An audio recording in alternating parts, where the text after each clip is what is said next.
ध्यान से संबंधित कोई भी एक्सपीरियंस किसी का भी हो तो आप शेयर कर सकते हैं। कैसा लगा? यस मास्टर, मुझे लग रहा था मेरे पैरों में ना बड़ी हलचल हो रही थी, राइट लेग्स में।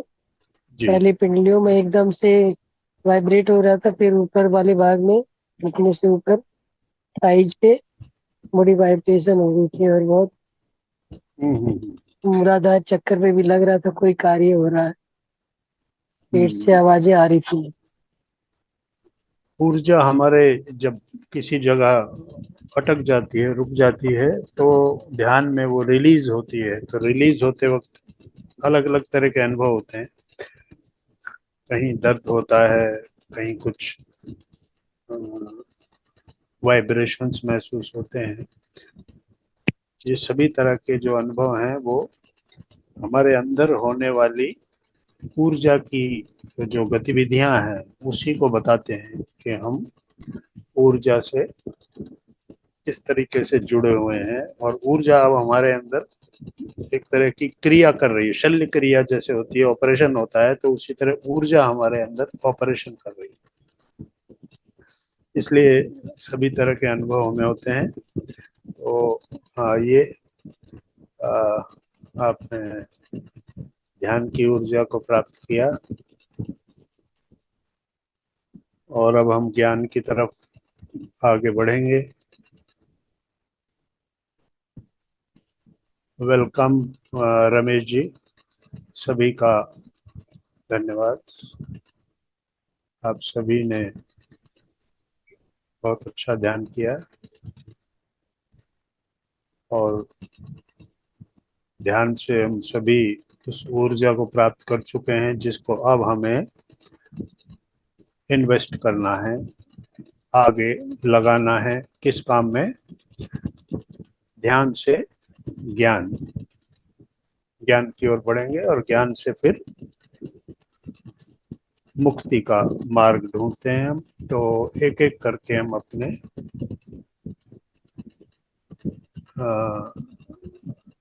अज्ञान की जो बेड़ियां हैं उनको हम खोलते जाएंगे।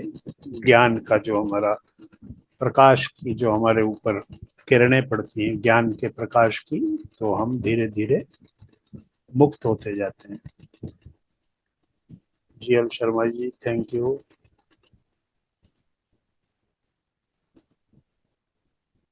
तो आज का हमारा जो विषय है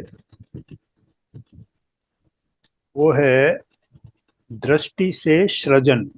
यानी हमारी अपनी सृष्टि किस पर निर्भर करती है। हम जैसा देखना चाहते हैं सृष्टि में, वैसा हम कैसे देखें। कौन सी वो तकनीक है जिससे कि, जी परमजीत कौर जी, अभी समाधि से आप बाहर आ गई हैं, धन्यवाद। तो इसको हम कह सकते हैं कि जैसी दृष्टि वैसी सृष्टि, या you create your own reality. आप अपनी वास्तविकता का निर्माण स्वयं करते हैं। ये विषय है हमारा चर्चा का। तो हमको जब अपने बारे में ज्ञान नहीं होता, या बहुत से जो तत्व हैं हमारे जो हमारा संचालन करते हैं, हमारे मनोभाव, हमारे विचार, हमारे अंदर की ऊर्जा, ये सभी मिलकर, क्योंकि हम क्या हैं, एक यूनिट है, एनर्जी, कॉन्शियसनेस एंड विजडम। ये तीनों जब मिलती हैं तो हमारा ये अस्तित्व में हम आते हैं। तो ऊर्जा, चेतना और ज्ञान, ये बुद्धि, तो इन तीनों से हम संचालित होते हैं। लेकिन जब हमें ज्ञान नहीं होता तो हम अपनी वास्तविकता पर निर्भर करते हैं। और जब हमें ज्ञान हो जाता है तो वास्तविकता हम पर निर्भर करती है। तो हमारा विषय आज यही है कि कैसे वास्तविकता हम पर निर्भर करे, ना कि हम वास्तविकता पे निर्भर करें। तो you create your own reality, ये जो बात है पत्री जी ने कही थी, तो हम उसके ऊपर थोड़ा बात करेंगे कि कैसे ये संभव हो पाता है, कैसे इसको हम हासिल कर सकते हैं, प्राप्त कर सकते हैं। तो हम क्या हैं, हमारे अंदर की जो वृत्तियां हैं, मनोवृत्तियां भी जिनको कह सकते हैं हम, तो उनको हम दो रूपों में देखेंगे। पहली बात तो जो मुख्य रूप से हमारे अंदर की जो घटनाएं हैं वो दो चीजों से प्रभावित होती हैं, इमोशंस एंड थॉट्स, भाव और विचार। दोनों ही शक्तिशाली हैं और दोनों ही हमारे अंदर बहुत बड़े परिवर्तन लाते हैं। और उन परिवर्तनों से अगर वो हमारे ऊपर नियंत्रण रखे हुए हैं तो हम अज्ञान में हैं, यानी हम उन पर निर्भर हैं। और जब वो हमारे नियंत्रण में आ जाते हैं तो फिर we create our own reality, कि हम अब अपनी वास्तविकता का निर्माण कर सकते हैं। तो भाव और विचार, इमोशन एंड थॉट्स। तो इमोशन एंड थॉट्स को हम पहले ये देखेंगे कि क्या है वो तत्व जो इनको प्रभावित करते हैं। तो ये इनको दो रूपों में आप ले सकते हैं, या तो गुण और अवगुण कह सकते हैं, या आसुरी शक्तियां और दैवीय शक्तियां कह सकते हैं। तो पहले क्या है, पहले हैं 6 आसुरी शक्तियां, उनको हम शत्रु की तरह बोलते हैं। वो हैं काम, क्रोध, मद, मोह, लोभ और मात्सर्य, यानी ईर्ष्या। तो ये शत्रु हैं जो हमारे अंदर हमारे जन्म से ही रहते हैं, और धीरे धीरे अवसर पाके ये मजबूत और सशक्त होते जाते हैं, शक्तिशाली होते जाते हैं। क्योंकि हमारा इनके साथ, इनको हम कहते हैं शत्रु, लेकिन हम इनके साथ मित्रता कर लेते हैं, हम इनको अपना मित्र बना लेते हैं। कामनाएं, काम यानी सभी तरह की कामनाएं, अब वो हम उनको अपने मित्र के रूप में देखते हैं, तरह तरह की कामनाएं अपने अंदर रखते हैं। क्रोध, बात बात पर हमें क्रोध आता है, हमारे हिसाब से जो काम नहीं हो रहा तो उसकी प्रतिक्रिया स्वरूप क्रोध आता है। मद यानी अहंकार हो जाता है, हम अपने जिस भी स्थिति में हैं लेकिन कोई ना कोई अहंकार का कारण हम ढूंढ लेते हैं। हमारी परिवार से, हमारे धन से, संपत्ति से, जिससे भी जुड़ाव हमारा होता है, तो अहंकार की मात्रा को हम उसी हिसाब से स्थिर कर लेते हैं, निश्चित कर लेते हैं कि मैं इससे कम नहीं हो सकता, मैं ये हूं। अपनी ही डेफिनेशन, परिभाषा खुद तय कर लेते हैं कि मैं ये हूं। तो मद हो गया, यानी कि मेरे अंदर इस बात का अहंकार है कि मैं ये। फिर मोह, अटैचमेंट, मेरा जो कुछ था जिसकी वजह से मुझे अहंकार हो रहा है उससे मेरा अटैचमेंट, उसके बिना मैं रह नहीं सकता, मोह हो जाता है। परिवार के लोग, रिश्तेदार, संपत्ति, धन, अपनी कीर्ति, अपना यश, अपना बिजनेस, अपना पैसा, इन सब के साथ गहरा मोह हो जाता है, तो अटैचमेंट हो जाता है। तो उस मोह का भी हम उसको मित्र बना के रखते हैं, उस मोह को भी हम बड़ी अच्छी तरह पालते पोसते हैं। उसके बाद लोभ, जितना हमको मिलता जाता है उतना लोभ की मात्रा बढ़ती जाती है। लाभ बढ़ता है तो लोभ बढ़ता है। ग्रीड, लालच, यानी और ज्यादा हो, जितना मिला, पहले कुछ नहीं था लेकिन कुछ मिला, ठीक हुए, कंफर्टेबल हो गए, लेकिन अब और आगे की सोचने लग गए। संतुष्ट होना, संतोष जो है, उस शब्द से हम दूर रहना चाहते हैं, उस शब्द को हम अपने पास नहीं आने देना चाहते, और असंतुष्ट स्थिति को अपना मित्र बनाने की, और ज्यादा, और कुछ हासिल करूं, और ज्यादा पाता रहूं, क्योंकि उस सुख की कल्पना हमने की हुई है अज्ञान के कारण, कि जो सुख मुझे, इतनी चीजें मिली हैं, अब और जब मिलेंगी तो सुख मेरा बढ़ेगा, सुख की मात्रा बढ़ेगी, लेकिन ये अज्ञान है। जैसे जैसे हमारी धन संपत्ति, संपदा, नाम, यश, कीर्ति, ये सब कुछ बढ़ता जाता है, वैसे वैसे हम इसमें इतने इन्वॉल्व हो जाते हैं कि सुख जो शब्द है वो धीरे धीरे गायब हो जाता है। जिसको पाने के लिए ये सब इकट्ठा किया था, वो ही उसके अंदर से निकल जाता है, हम सुख से। और फिर इनको संभालना, इनकी रक्षा करना, इन सब चीजों को, कहीं मेरे नाम को कोई बट्टा ना लग जाए, कहीं मेरे धन में कोई नुकसान ना हो जाए, मेरी किसी संपत्ति ना चली जाए, मेरे परिवार के लोग से मेरा वो, तो ये जितना इकट्ठा होता जाता है, तो जो शत्रु हैं उनको मित्र बनाकर हम जो अपना लोभ जो है उसको, उसके दायरे को बढ़ाते जाते हैं, और उस दायरे को इतना बढ़ा लेते हैं कि सुख जो है फिर हमारे, सुख तो एक छोटा सा पंछी है जो अंदर रहता है, वो खुद ही उड़ जाता है कि अब यहाँ मेरे लिए कोई जगह नहीं है, तो सुख नाम का पंछी वहां से उड़ जाता है, और फिर रह जाता है केवल भौतिक संपदाएं, भौतिक संसार, भौतिक चीजें जो है हमारे पास रह जाती हैं।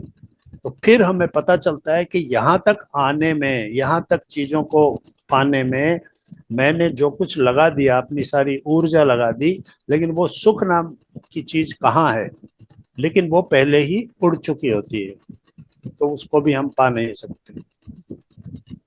और फिर मात्सर्य, ईर्ष्या, हर चीज के साथ हम दूसरे के साथ अपनी तुलना करने लगते हैं, और जो कुछ दूसरे के पास है हमारे पास ना होने से, वो जो गैप है वो ईर्ष्या की मात्रा को निर्धारित करता है।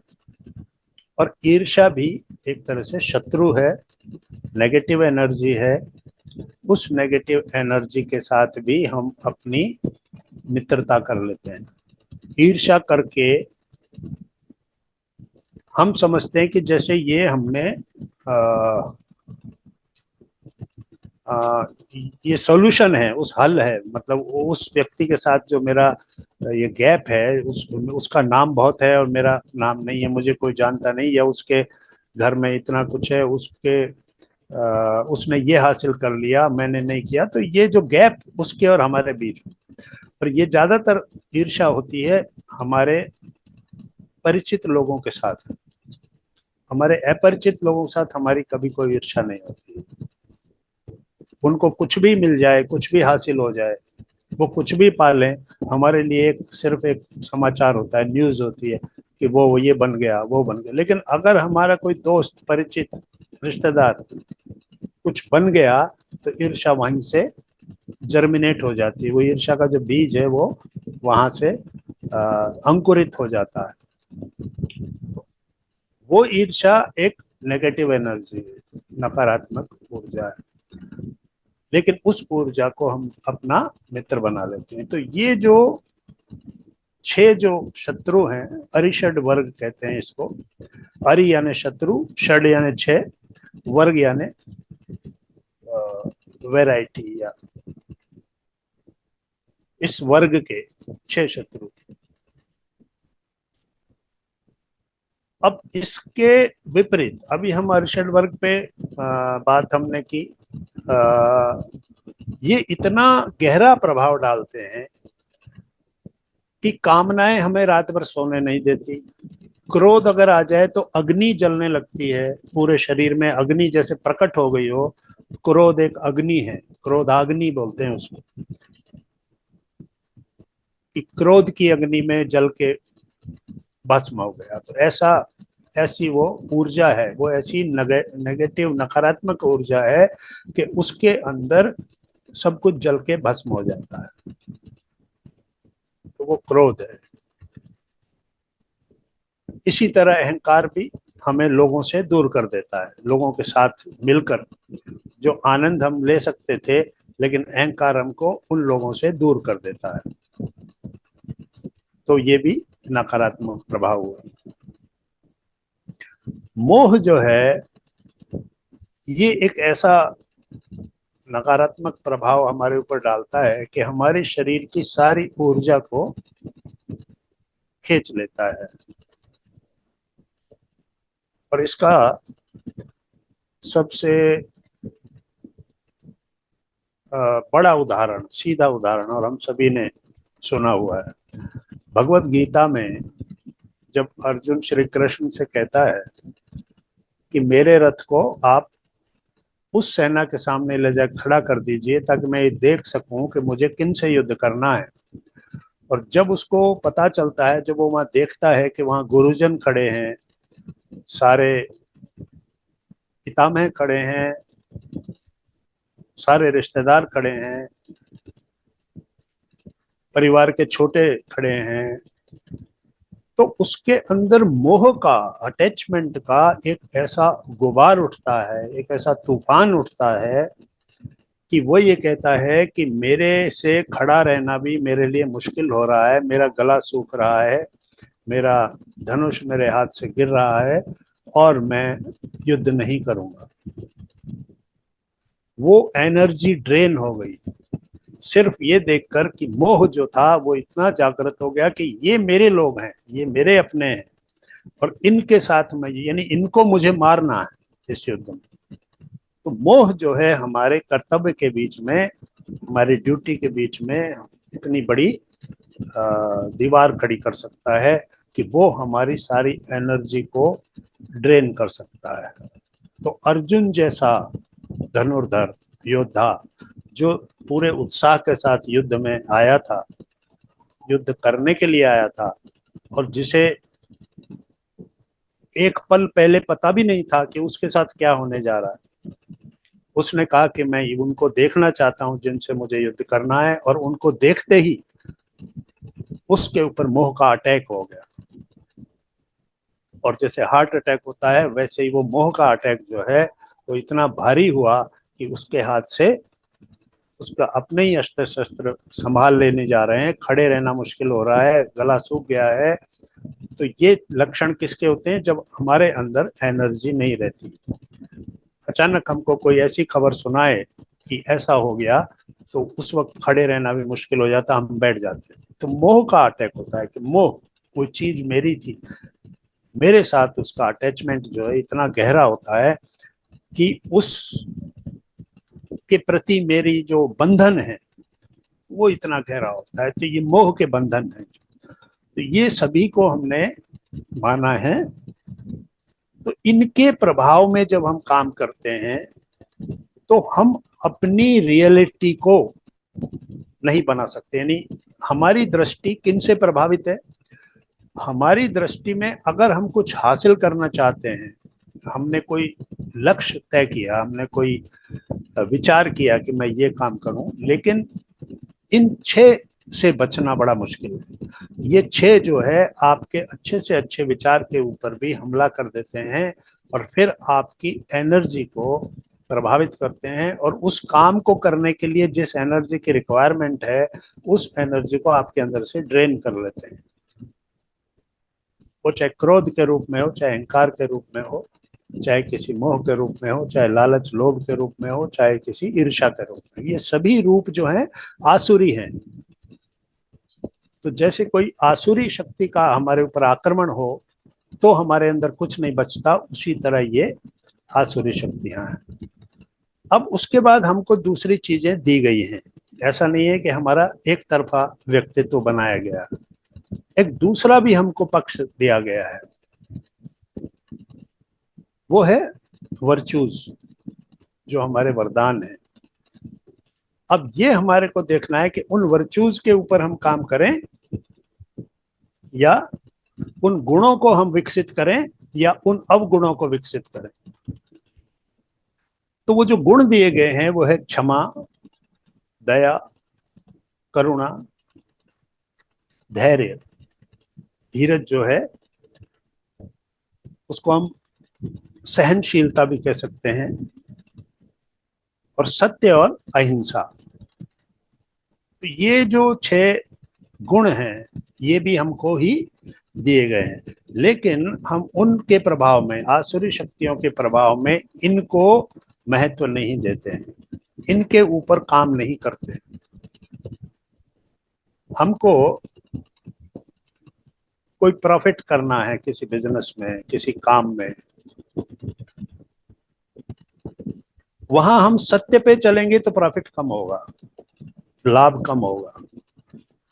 हमारे ऊपर लोभ ने अधिकार किया होगा कि प्रॉफिट ज्यादा होना चाहिए, तो वहां सत्य को दबा देंगे। सत्य कहता है कि इतना लेना है, इतनी मैंने किसी से सैलरी ली है तो इतना काम करना है। वो सत्य के मार्ग पे चलना है, सत्य निष्ठा, कि जो मुझे काम दिया गया है, जिस काम के लिए मैं यहाँ हूँ, जितना पैसा मुझे मिल रहा है उसके लिए मुझे इतना काम करना है, तो वो हुआ सत्यनिष्ठा। लेकिन हम अपने लाभ के लिए उस लोभ के आक्रमण से प्रभावित हो जाते हैं और सत्य को दबा देते हैं, सत्य को एक कॉर्नर में बिठा देते हैं, उस गुण को विकसित नहीं होने देते।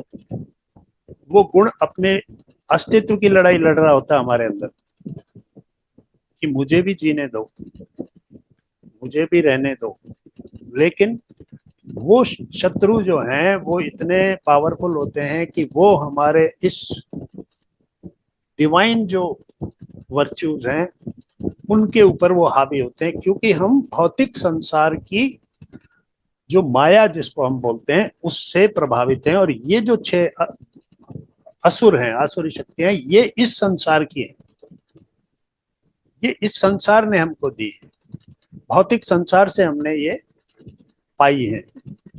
और ये जो दैवीय हैं ये हमारी आत्मा के गुण हैं, दैवीय जो चीजें हैं। तो हमारे यहाँ जो संघर्ष होता है वो ये होता है कि आध्यात्मिक और भौतिक के बीच संघर्ष होता है। आध्यात्मिक प्रगति का मार्ग दूसरा है, भौतिक प्रगति का मार्ग दूसरा है, श्रेय मार्ग और प्रेय मार्ग। श्रेय मार्ग जो श्रेष्ठ है उसमें आपकी ये सारी डिवाइन वर्च्यूज आती है। अगर आप उसको फॉलो करें, आज आपको तकलीफ हो सकती है लेकिन वो अंतिम लक्ष्य उसका श्रेष्ठता है, वो श्रेष्ठ मार्ग है। और प्रेय मीन्स प्रिय, प्रिय मार्ग। प्रिय क्या लगता है? पैसा आ गया, संपत्ति है, एंजॉयमेंट है, सभी तरह के सुख हैं, ये सारे प्रिय लगने वाले मार्ग हैं। तो ये प्रिय की तरफ भागता है आदमी। तो श्रेय और प्रेय में से हमारे को चुनना होता है कि हम किस मार्ग पे आगे बढ़ेंगे। तो हमारी अपनी रियलिटी को बनाने के लिए हमारे पास अधिकार दिया गया है। तो you create your own reality का मतलब यह है कि आप अपने मार्ग को स्वयं चुन सकते हैं। जैसी आपकी दृष्टि है वैसी सृष्टि का निर्माण आप कर सकते हैं। लेकिन आपके अंदर ये दो जो शक्तियां के जो ग्रुप्स हैं, ये जो 2 ग्रुप्स हैं, जब इनके बीच का संघर्ष है, इसके ऊपर आप किस तरीके से काम करते हैं, इज्जत करते हैं और किसको अपमानित करते हैं। तो सत्यनिष्ठा, सत्य का मार्ग, श्रेष्ठ मार्ग, लेकिन वहां कष्ट है।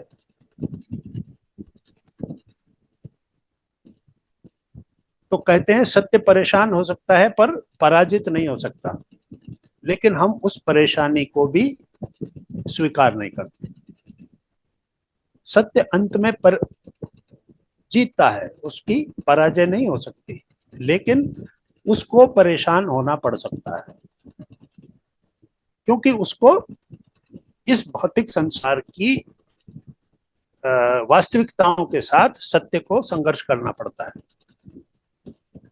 लेकिन वो पराजित नहीं होता। ये डिवाइन लॉ है, डिवाइन रूल है।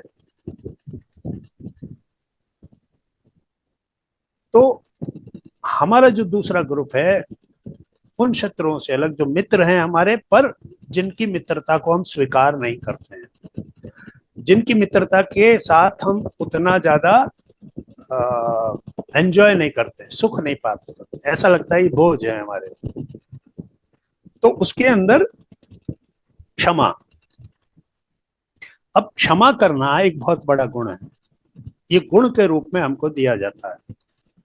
कोई भी व्यक्ति हमें किसी भी तरह का कष्ट कर दे, चाहे आर्थिक हानि पहुंचाए, चाहे शारीरिक हानि पहुंचाए, कोई हमारे मानसिक रूप से हमें प्रताड़ित करे, कोई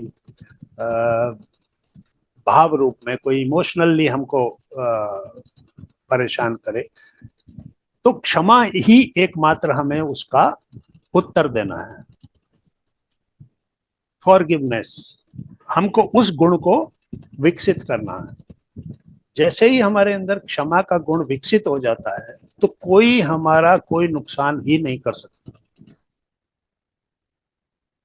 उसने जो किया है वो नुकसान, हमारे जो वो 6 शत्रु हैं, उन्होंने उसको हवा दी है कि इसने ऐसा किया है, इससे बदला लेना है, इसको इससे पूरी तरह से, यानी कि जो इसने किया है उसका ईंट का जवाब पत्थर, उस तरह से करना। ये कौन सलाह देता है? ये हमारे 6 शत्रु सलाह देते हैं। लेकिन उस दूसरी तरफ हमारा दिव्य गुण कहता है क्षमा। तो क्षमा के साथ ही हम उन तमाम संघर्षों से मुक्त हो जाते हैं कि उसने जो किया वो किसी ना किसी वजह से हो सकता है, मेरा कार्मिक अकाउंट हो, मेरा कर्म का कोई फल हो, या उसने अगर आज ऐसा किया है तो मैं उसकी अगर स्थिति नीची है, यानी जो ज्ञान का स्तर है अगर उसका नीचे है और उस वजह से उसने ऐसा किया है, तो उस पर मुझे दया करनी चाहिए, उसको क्षमा करना चाहिए। तो ये जो गुण अगर हमारे अंदर हम लाते हैं क्षमा, तो क्षमाशील, सबसे बड़ी क्षमा करने वाली कौन मानी गई है? पृथ्वी। तो क्षमा के अंदर कहा गया कि पृथ्वी की तरह क्षमाशील। पृथ्वी हर चीज को क्षमा करती है, वो खाने को भी देती है, लेकिन उसी के अंदर सभी तरह के गड्ढे भी खोदे जाते हैं। पृथ्वी हर चीज को क्षमा करती है। तो क्षमाशील होना, ये गुण हमारे अंदर जब विकसित होता है, तो हम अपने अंदर बहुत से इमोशंस को, नेगेटिव इमोशंस को आसानी से काबू में कर लेते हैं। क्योंकि भाव और विचार ये दो ही हैं, और ये दोनों जिन बातों के बारे में हम बात कर रहे हैं, ये विचार और भाव, इमोशंस, दोनों ही इन दोनों ग्रुप्स की वजह से प्रभावित होते हैं। और उनका जो फिर रिएक्शन होता है, जो फल मिलता है, वो इसी पे डिपेंड करता है कि आपने उस घटना के प्रतिकार के लिए, उस घटना को का जवाब देने के लिए इन दोनों में से किस ग्रुप को की एडवाइस ली। तो एक ग्रुप आपको प्रतिहिंसा के लिए उकसाएगा कि जैसा उसने किया उससे ज्यादा बड़ा करना है। तो यहां सर नेगेटिव इमोशन का एक नकारात्मक भाव का एक दरिया, मतलब एक नदी बहने लगेगी, पूरी तरह से हमारी जो एनर्जी है वो नेगेटिव में कन्वर्ट हो जाएगी, क्योंकि अब प्रतिशोध हमारे मस्तिष्क में चढ़ जाएगा। अब प्रतिशोध के तरीकों पे विचार होने लगेगा, इसका ये किया जा सकता है, इसका वो किया जा सकता है, इसको बदनाम किया जा सकता है, इसको नुकसान किया जा सकता है, यानी ऑल टाइप्स ऑफ जो रिवेंज की टेक्निक्स हैं उसमें दिमाग लगने लगेगा। तो ये सारा नेगेटिव इफेक्ट है, मतलब पूरी तरह से नकारात्मक सोच है। तो क्षमा और फिर दया। दया मीन्स काइंडनेस।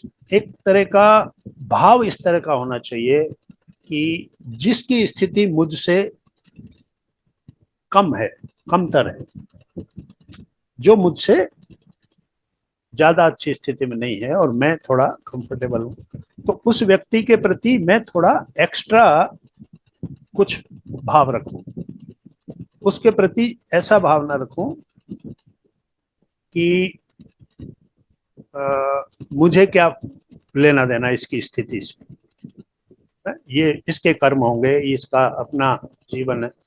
तो दया का भाव रखना यानी काइंडनेस का भाव रखना, और एक ऐसा भाव रखना कि अगर संभव हो तो मैं इसके लिए क्या कर सकता हूं। तो वहां से हमारे अंदर सकारात्मक प्रभाव आता है, किसी की मदद करके एक अच्छा भाव फील होता है।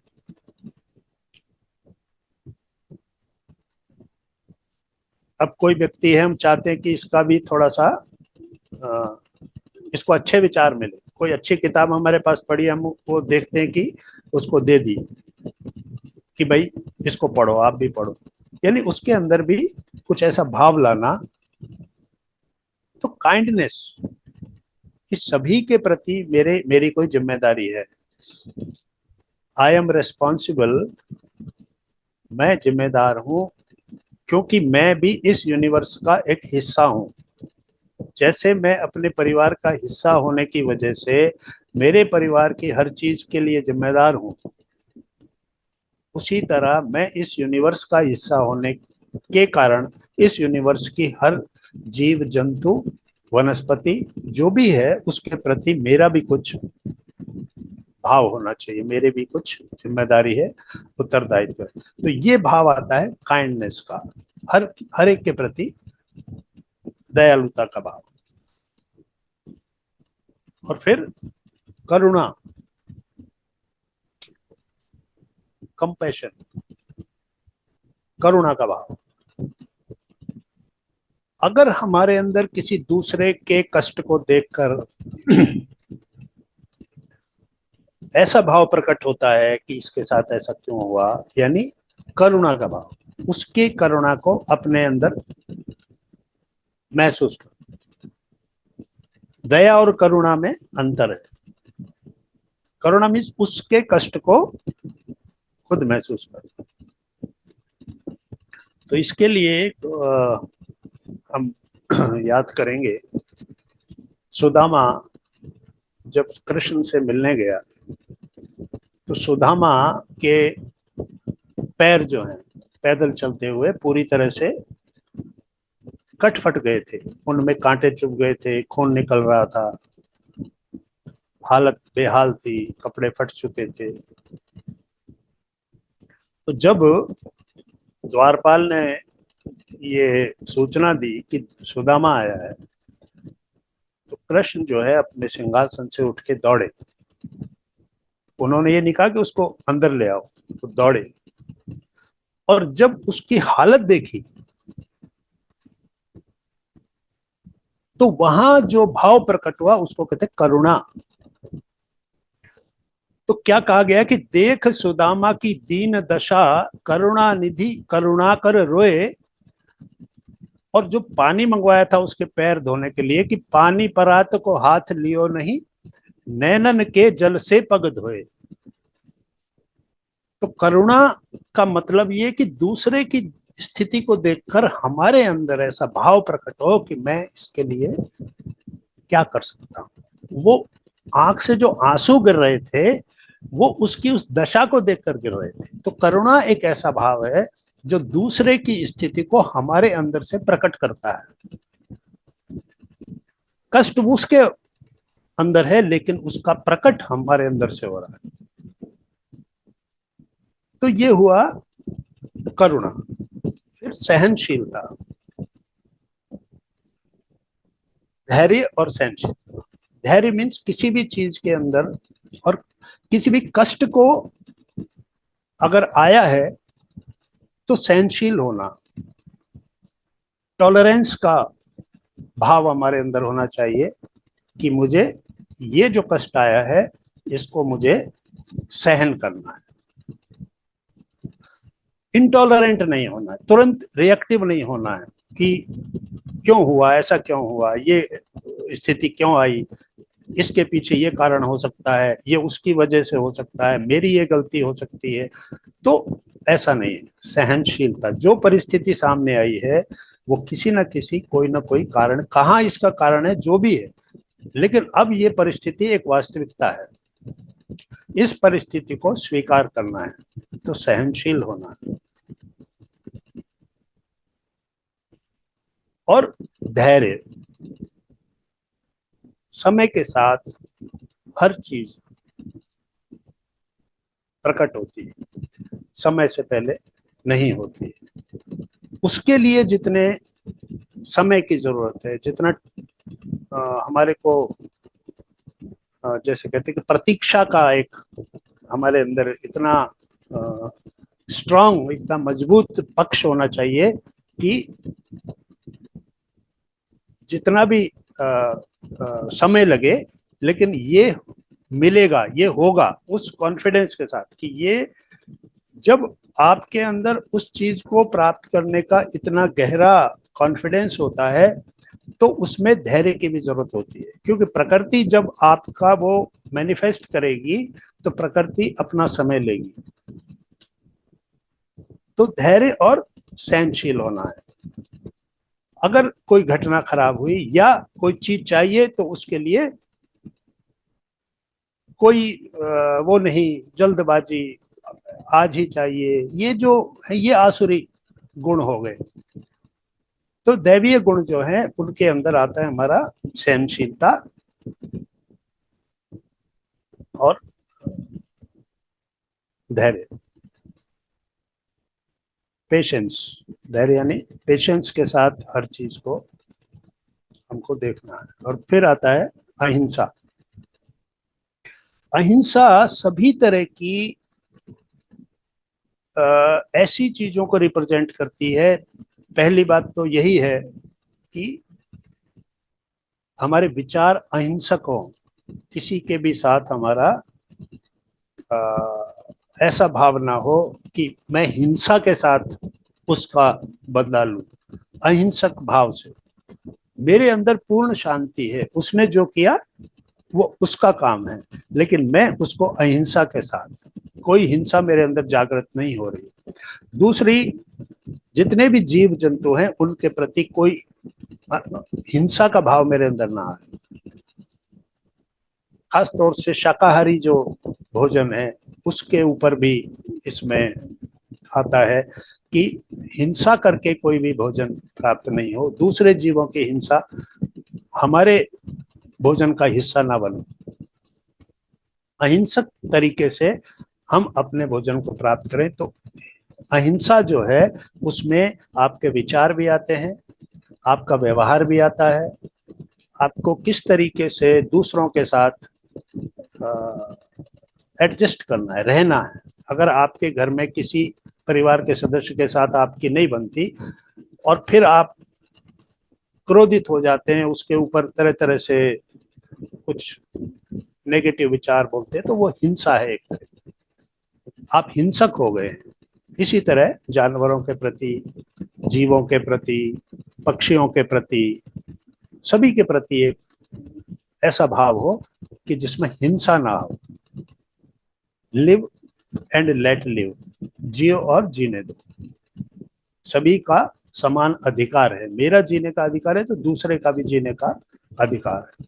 तो इस प्रकार से ये जो 6 दैवीय गुण हैं, तो इनके साथ जब हम रहते हैं तो हमारे विचारों में क्या परिवर्तन आते हैं। तो विचार हमारे 4 तरह के होते हैं। तो डिजास्टर्स यानी विनाशकारी विचार, नकारात्मक नेगेटिव विचार, पॉजिटिव सकारात्मक विचार, और मिरेकुलस चमत्कारिक विचार। तो हमारे अंदर के ये जो हमारे शत्रु और मित्र हैं, ये जो आसुरी और दैवीय शक्तियां हैं, इनसे हमारे विचार प्रभावित होते हैं और 4 प्रकार के विचार हमारे अंदर आते हैं। तो डिजास्ट्रस जो है, विनाशकारी विचार, किसी व्यक्ति के प्रति इतना भारी प्रतिशोध का भाव कि ये इसको मैं खत्म करूंगा, इसके साथ बदला लूंगा, इस यानी जो भी भाव ऐसा आ रहा है वो सारे डिजास्ट्रस थॉट हैं, विनाशकारी विचार हैं। उन विचारों से पूरी तरह से आप कमजोर हो जाते हैं, आपकी ऊर्जा नष्ट हो जाती है, और जो एक्शन आप लेते हैं, जो क्रिया करते हैं, जो कर्म आपका इस विचार से प्रभावित होगा, वो कर्म होगा नेगेटिव होगा, और वो कर्म बुरा ही रिजल्ट लेकर आएगा। वो कर्म कभी भी आप, अगर आपने उससे वो बदला ले भी लिया तो भी मन की शांति आपकी हमेशा के लिए भंग होगी। आप वापस उस पीस ऑफ माइंड को वापस हासिल नहीं कर सकते, बावजूद इसके कि आपने उससे बदला ले लिया। तो डिजास्ट्रस जो विचार है, डिजास्ट्रस विचारों का, विनाशकारी विचारों का हमको देखना है कि ये विचार तो नहीं क्रिएट हो रहा है, ये विचार तो नहीं पनप रहा है। तो अगर हमारे 6 शत्रु हमको इन थॉट्स में मदद कर रहे हैं तो तुरंत हमें पलट जाना है, हमको हमारे दैवीय विचारों की तरफ मुड़ जाना है, हमारे मित्र विचारों की तरफ मुड़ जाना है। हमारे मित्र विचार हमको क्या सिखाएंगे? क्षमा।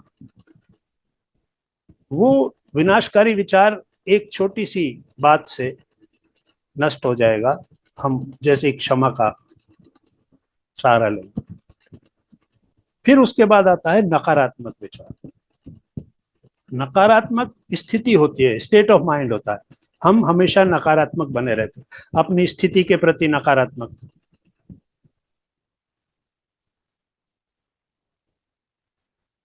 अपनी स्थिति के प्रति नकारात्मक मीन्स अपने आप से संतुष्ट नहीं है। अपने परिवार के लोगों के प्रति नकारात्मक मीन्स उनके किसी बात से संतुष्ट नहीं है। अगर आपके पेरेंट्स हैं, आपकी उम्र कम है, पेरेंट्स हैं, तो पेरेंट्स के साथ आपकी उनके साथ अपना विचार आपको लगता है कि नहीं ये गलत है। बच्चे हैं, बच्चे कुछ आपके साथ वो नहीं कर रहे, तो वो नकारात्मक, यानी खुद से नकारात्मक, यानी अपने आप से संतुष्ट नहीं, अपने विचारों के प्रति, अपने काम करने के तरीके से संतुष्ट नहीं। तो सेल्फ क्रिटिसिज्म का एक जो अंदर वो रहता है, माहौल रहता है, तो वो नकारात्मक है। फिर जब जो सेल्फ क्रिटिसिज्म में रहता है, वो दूसरों के प्रति भी अप्रिशिएटिव नहीं हो सकता, वो दूसरों को भी अप्रिशिएट नहीं कर सकता। जो खुद को अप्रिशिएट नहीं कर सकता, वो दूसरे को अप्रिशिएट नहीं कर सकता। तो नकारात्मक विचार जो है वो हमेशा हमको एक ऐसी नकारात्मक स्थिति में रखते हैं कि जहां सारी ऊर्जा जो है हमारी वो सोख लेता है। जैसे बर्तन में नीचे छेद हो गया हो, तो जितना भी पानी आप उसमें भरेंगे वो खाली हो जाएगा, क्योंकि वो एक छेद ही काफी है उस भरे हुए बर्तन को खाली करने के लिए। तो ये जो नकारात्मक विचार है, ये वो जगह है जहां से आपकी सारी एनर्जी चली जाएगी। और आप जो चाहते हैं दुनिया में, जो रियलिटी क्रिएट करना चाहते हैं, जो हासिल करना चाहते हैं, वो आप नहीं कर पाएंगे, क्योंकि आपका सारा जो खर्च है वो इतना बढ़ गया है, एनर्जी आपकी सारी इतनी नष्ट हो रही है कि उसके लिए जो एनर्जी की रिक्वायरमेंट है वो आप पूरी नहीं कर पाएंगे। उसके बाद हमारे थॉट्स का एक स्थिति आती है सकारात्मक विचार। सकारात्मक में सबसे पहले खुद से शुरू होता है। मैं अपने आप से संतुष्ट, मैं वो करता हूं जो मेरी क्षमताओं के अंदर है, मैं बेस्ट करने की कोशिश करता हूं। चाहे मेरा ऑफिस है, चाहे मेरा व्यापार है, चाहे मेरे रिलेशंस हैं, मैं हर एक के साथ वो करता हूं जो बेस्ट है। मैं अपने आप से संतुष्ट। सकारात्मकता का ये एक भाव अपने अंदर जब आता है, तो ये भाव बाहर भी जाता है। हमारे अंदर से वो जो एनर्जी है, सकारात्मकता की एनर्जी, वो दूसरी जगह भी जाती है और दूसरे लोग भी हमारे उस भाव को ग्रहण करते हैं और उनका भी रिएक्शन हमारे प्रति संतोषजनक होता है। वो भी संतुष्ट होते हैं कि हाँ, इस व्यक्ति के साथ हम बैठ सकते हैं, बात कर सकते हैं, चाहे वो आपके रिश्तेदार हों, दोस्त हों, कलीग्स हों, बिजनेस पार्टनर हों, जो भी हों, कॉलोनी के लोग हों, सभी के साथ। क्योंकि आप खुद के प्रति सकारात्मक है तो विचार नकारात्मक आएगा नहीं, और वो सकारात्मक ऊर्जा आपको अपने उन लक्ष्यों को प्राप्त करने में मदद करेगी, क्योंकि वो एक ईंधन है, ऊर्जा है, वो नष्ट नहीं हो रही, कहीं आपके बर्तन में छेद नहीं है। तो वो पूरी की पूरी सकारात्मक ऊर्जा आप अपने लक्ष्य को प्राप्त करने में लगा सकते हैं। अगर आपने कोई काम करने के लिए कुछ पैसा इकट्ठा किया कि मुझे ये बिजनेस करना है, मैंने ये पैसा इकट्ठा किया, और इतने में घर में कोई सदस्य बहुत सीरियस बीमार हो जाए, तो आप उस बिजनेस की इंतजार नहीं करेंगे, उस पैसे को पहले उस बीमारी में लगाएंगे। तो वो जो पैसा वहां था वो लग गया बीमारी में। तो वही बात है कि सकारात्मक विचार क्या करेगा, वो पैसा आपका उस काम में लगवाएगा जिसके लिए आप उसको लाए हैं, और नकारात्मक विचार उस पैसे को, यानी उस एनर्जी को उसमें नष्ट कर देगा। तो वो वहां पर जीरो बैलेंस रहेगा। और फिर मिरेकुलस थॉट्स, चमत्कारिक विचार। चमत्कारिक विचार, जब सकारात्मक विचार हमारे अंदर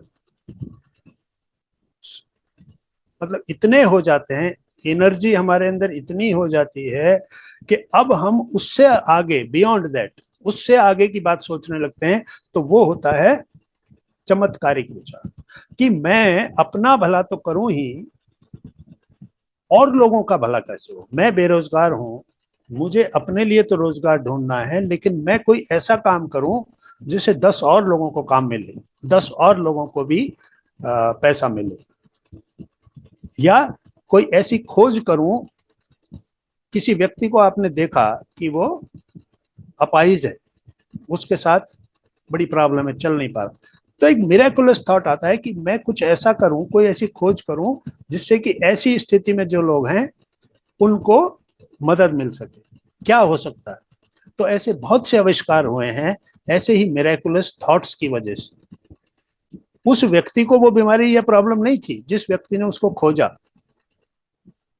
किसी दूसरे व्यक्ति के अंदर एक मिरेकुलस थॉट आया, एक चमत्कारिक विचार आया कि इसको मैं क्या, कैसे मदद करूं। तो जब सकारात्मक एनर्जी के अंदर हम रहते हैं तो वो मिरेकुलस थॉट्स में कन्वर्ट हो जाती है, और एक ऐसा चमत्कारिक कोई चीज सामने आती है कि फिर वो सभी के लिए बहुत लाभदायक होती है, उनके जीवन बदलती। खुद का जीवन बदलना तो हमारा उद्देश्य रहता ही है। हम जैसी दृष्टि वैसी सृष्टि की बात कर रहे हैं कि मैं मेरा जीवन कैसे बदलूं, तो सकारात्मक विचार रखकर मैं अपनी सृष्टि को वैसी बना सकता हूं जैसा मेरा लक्ष्य है। तो लक्ष्य को प्राप्त करने के लिए क्या किया जाए, वही है कि जैसी दृष्टि रखेंगे वो सृष्टि भी वैसी बन जाएगी, आप वो लक्ष्य को प्राप्त कर पाएंगे अगर आप सकारात्मक तरीके से सोचेंगे, वरना आपका लक्ष्य भी नकारात्मक ही होगा। आप एक सकारात्मक लक्ष्य भी नहीं बना पाएंगे। अगर नकारात्मक और डिजास्टर्स विचारों में रहेंगे, विनाशकारी विचारों में रहेंगे, तो लक्ष्य भी आपका कोई ऐसा होगा जो हमेशा के लिए आपको ट्रबल में डाल सकता है, वो भी नकारात्मक होगा।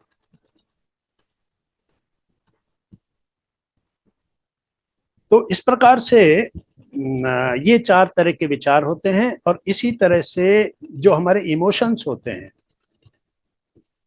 हम किसी के प्रति प्रेम महसूस करते हैं, हम किसी के साथ बड़ा अच्छा महसूस करते हैं, कोई दूसरा हमारे साथ अच्छा महसूस करता है, तो ये सारे इमोशंस होते हैं। वो कैसे अच्छे रहें, तो वो भी हमारे ये जो 2 वर्ग के जो हमारे गुण और अवगुण हैं, इनमें से हम किसके प्रभाव में रहते हैं, तो उस हिसाब से ही हम अपना जो लक्ष्य है उसको प्राप्त करते हैं, अर्थात हम अपनी सृष्टि वैसी ही बना लेते हैं जैसी हमारे अंदर की दुनिया है। तो दृष्टि से सृष्टि प्रभावित होती है। हम अपनी रियलिटी को खुद बना सकते हैं, बशर्ते कि हम अपने ऊपर काम करें, अपने अंदर की दुनिया का बदलाव करें। वहां से वो बदलाव आएगा जो बाहर दिखाई देगा। तो जैसा बदलाव जिंदगी में चाहते हैं वो बदलाव पहले हमारे अंदर होता है और फिर वो बाहर मैनिफेस्ट होता है, लक्षित होता है, बाहर दिखाई देता है। और उससे न केवल हमारे जीवन पे बल्कि हमारे आसपास का जो और भी वातावरण है हमारा, उनके जीवन पर भी कुछ पॉजिटिव ही प्रभाव पड़ता है। तो हमारा समय पूरा होता है। अगर आप कोई प्रश्न करना चलिए। चाहते हैं तो आप कर सकते हैं।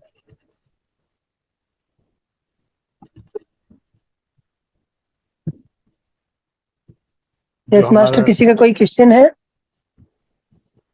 जो हमारा टॉपिक था उसको आप इससे समझ पाए? उसमें आपको कोई ऐसा लग रहा है, कोई बाधा है, कोई ऑब्स्टिकल है, कोई प्रॉब्लम है, कोई सवाल है, तो आप बात कर सकते हैं। कोई चीज समझ में नहीं आई? सभी को सब कुछ समझ में आ गया मास्टर्स?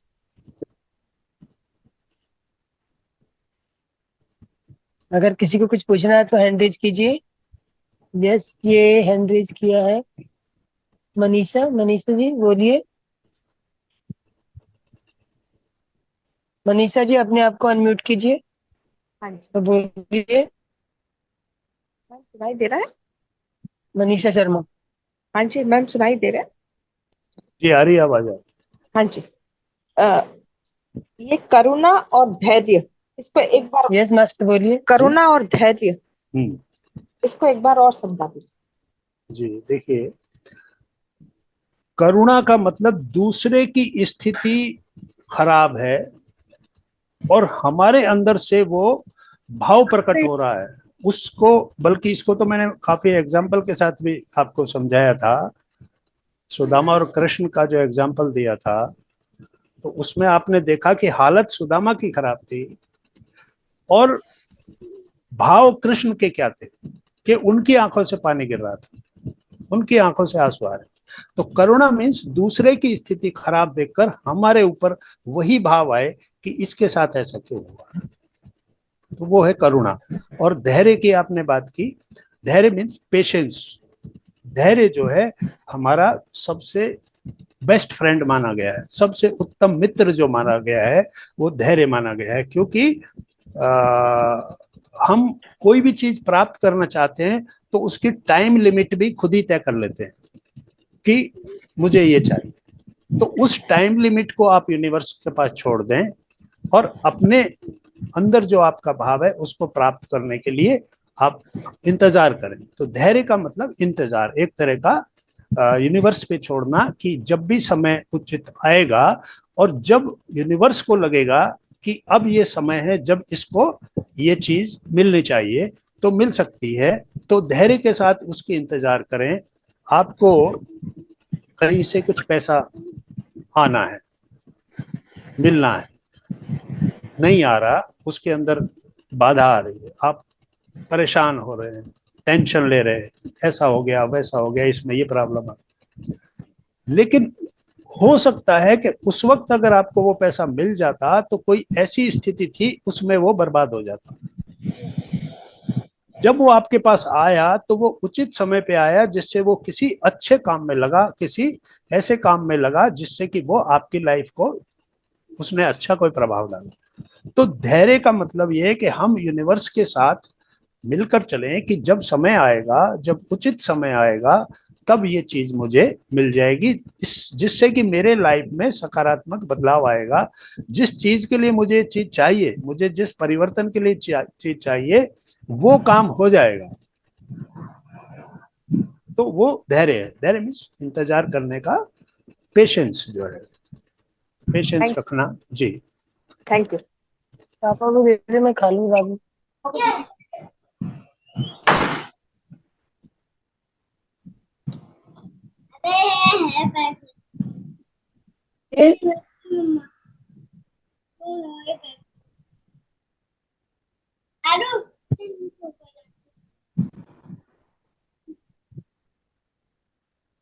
जी मास्टर, बोलिए क्या कहना चाहते हैं।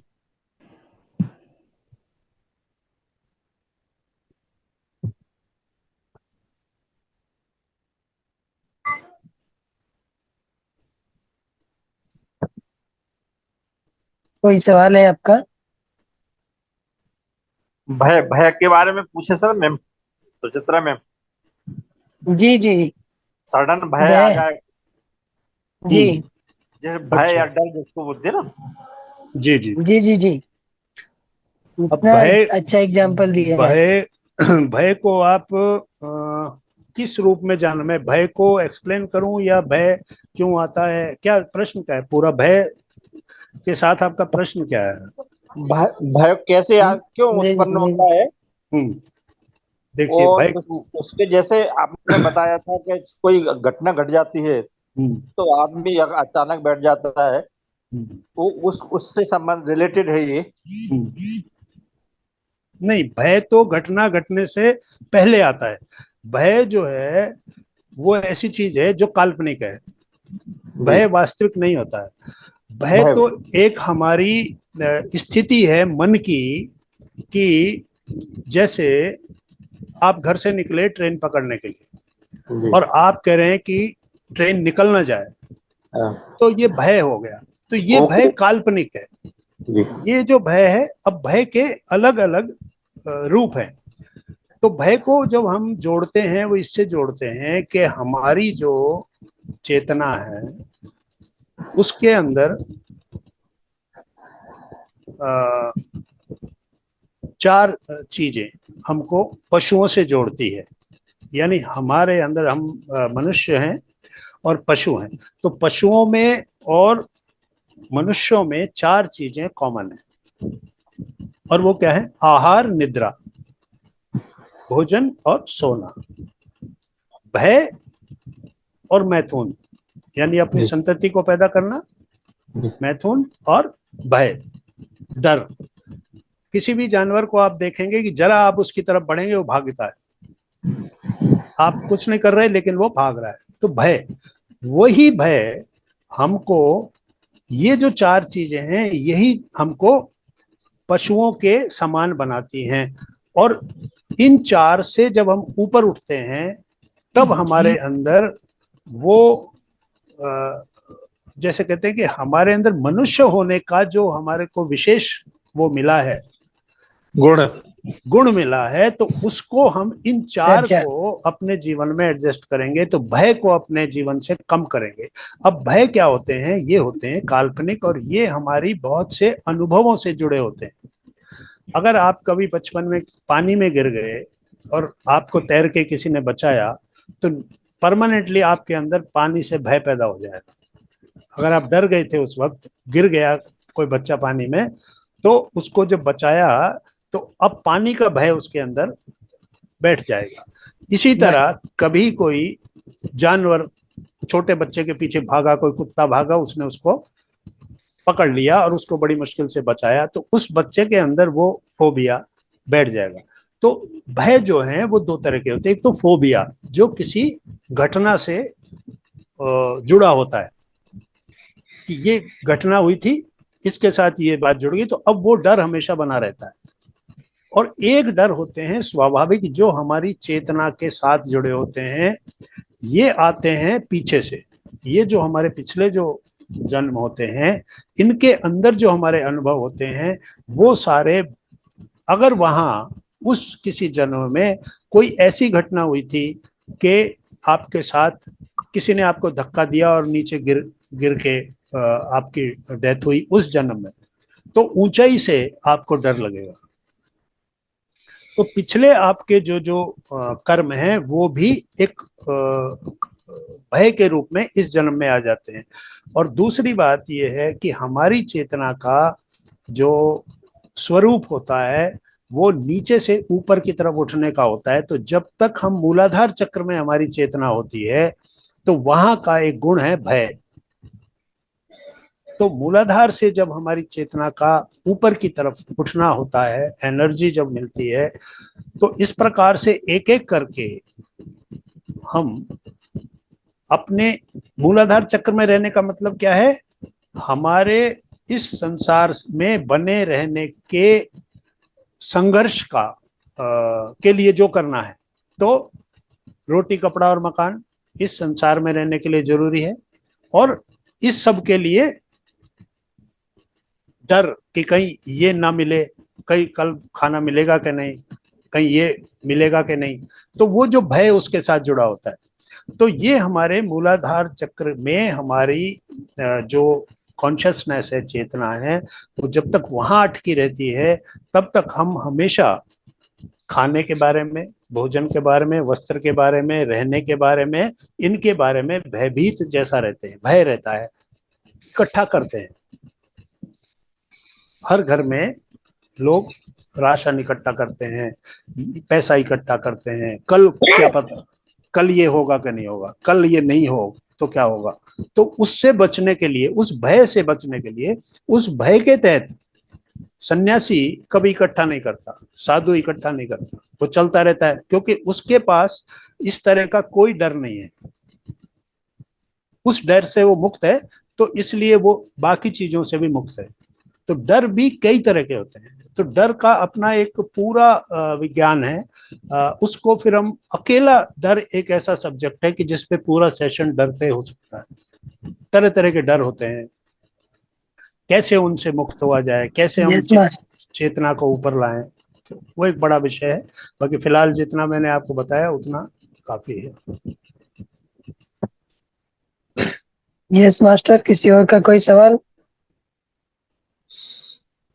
सर जब ध्यान में बैठते हैं मैम, जी जी आप जब ध्यान में बैठते हैं तो एक नीला प्रकाश आता है। जी, बोलिए, आगे बोलिए। नीले प्रकाश के बाद में फिर वो कलर कई प्रकार के, जैसे हरा हो जाता है, कभी ब्लैक होता है, इस टाइप का आता है। हाँ, तो ये एक बहुत अच्छा लक्षण है कि आप ध्यान में सही जा रहे हैं, क्योंकि वो जो ऊर्जा आ रही है वो आपके अंदर काम कर रही है। ऊर्जा का काम है, ब्रह्मांडीय ऊर्जा जब अंदर आती है तो आपके अंदर के पहले वो सफाई करती है, पिछले संस्कार जो जमे हुए हैं, पिछले जो भी चीजें हैं, उनको वो बाहर निकालती है। तो ये जो तरह तरह के कलर्स दिखाई देने का मतलब है कि वो ऊर्जा आपके अंदर अपना काम कर रही है। तो 7 तरह के अनुभव हमें होते हैं जब हम ध्यान में आगे बढ़ते हैं। तो उनमें से एक अनुभव ये अभी आपने बताया, बाकी और भी हैं, वो कभी हम 7 प्रकार के अनुभव का अलग से सेशन रखेंगे तब आपको बताएं। Thank you sir. जी, welcome. Suchitra ma'am.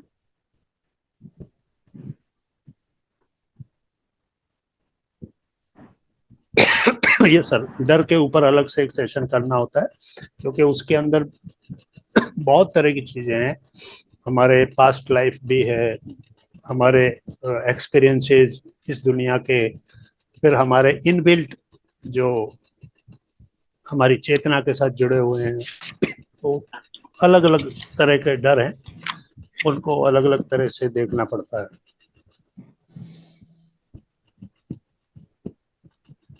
Suchitra ma'am. Yes master. जी सुमित्रा। मैम ये है कि मैं थोड़ा लेट हो गया था, सर का जी। नाम और नंबर देने, जिससे अभी कभी ऐसा रहता है ना, तो अपन बात कर सकते हैं। सतपाल जी, अपना नंबर उसके बता दीजिए, इन्हें उसके नोट डाउन कर लीजिए आप। उसके लिए जी। आप ऐसा कीजिए कि कोई भी सेशन आपको हो ना, तो इस सेशन के यहाँ जो सेशंस, क्योंकि मैं मतलब ऐसे नहीं इमिडिएटली ले सकता कोई भी सेशन, वो सर जो हैं वो मुझसे पहले बात कर लेते हैं, फिर मैं अपना समय के देख के हिसाब से कर देता हूँ। तो आप उनसे जैसा भी आप मतलब चाहते हैं, कोई सेशन या कोई बात, या आपकी नहीं कोई सतपाल जी, ये पर्सनल लिंक की बात करना चाह रहे हैं। अच्छा, पर्सनल कोई आप? हाँ, अपना नोट डाउन करा दीजिए, नंबर बता दीजिए इन्हें, अदरवाइज मैं लिंक डाल दूंगी अपना, आप उस लिंक पे में डाल ग्रुप पे डाल दूंगी। जी जी, आप डाल देना। जी। यस मास्टर, किसी और का कोई question? Thank you ma'am. Welcome master. तो मुझे लगता है कि हम किसी का कोई सवाल नहीं है, जी तो हम आज ही आपका ये ध्यान सत्र को आज यहीं पे विराम देते हैं। जी। तो कल फिर मिलते हैं 7 o'clock।